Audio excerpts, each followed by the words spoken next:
Trade between China and the U.S. has been based on mutual benefits for both countries.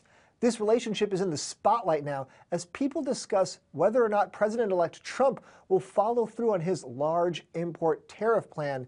Joining us now to break it down is Mark Spoonhour, editor-in-chief at Tom's Guide. So, Mark, what are your thoughts on this right away, just in terms of the headlines, and when you see these things, what do you think is actually going to happen? Well, it certainly wouldn't be good for relations between the two companies, because if you saw the op-ed coming out of China that lambasted the prospect of a 45% tariff on Chinese goods, they're saying what's at risk here is a tit for tat. So China could indeed retaliate and impose tariffs of their own, or, as they said, limit sales of U.S. products, including the iPhone. Do you believe that this is really rhetoric, though, or do you actually think this is something that companies like Apple, for example, have to worry about?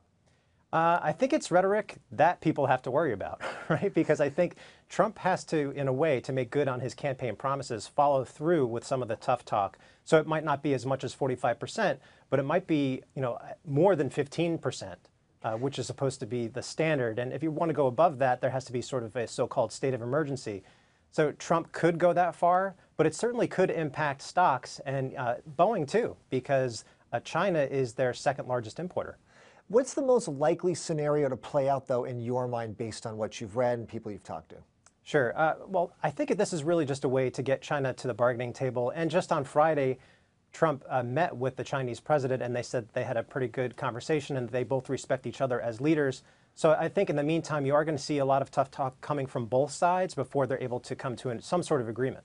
And obviously this 45% number, that's what we've heard as being a tariff number, but then we've seen things that the law suggests only 15% is what he could do by himself for just a few months without any other kind of approval. He could do 15 himself. Do you think 45 is, like you said, a negotiation tactic? He says 45, maybe they want 0 and they somewhere meet in the middle like the normal Trump way of doing deals?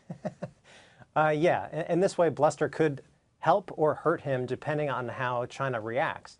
And we have to remember that there is some history here. So Obama, shortly after he became in office, he imposed tariffs on Chinese tires. And China retaliated back then by imposing tariffs on U.S. products that were coming in, which included things like chicken.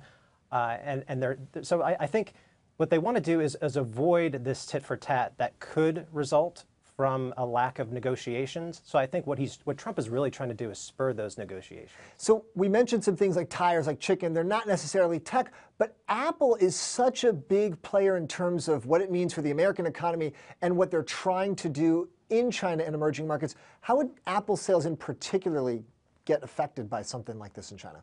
Yeah, they could be impacted, but and remember that Trump isn't exactly the best fan of Apple.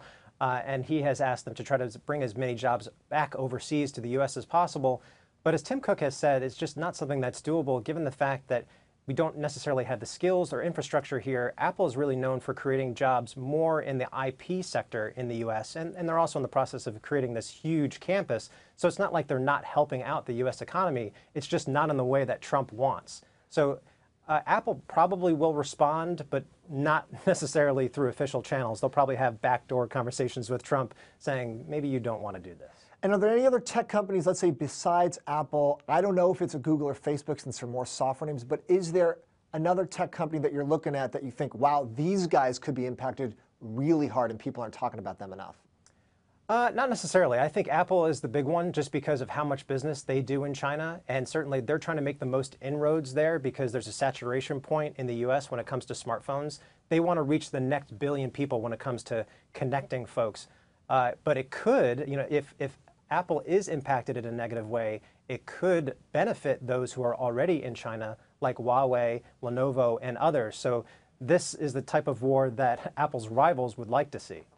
Well, Mark, thank you so much. It's been great information. Everybody else, thanks for watching. I'm Eric Chemi. Have a great day. Hey there, thanks for checking out CNBC on YouTube. Be sure to subscribe to stay up to date on all of the day's biggest stories. You can also click on any of the videos around me to watch the latest from CNBC. Thanks for watching.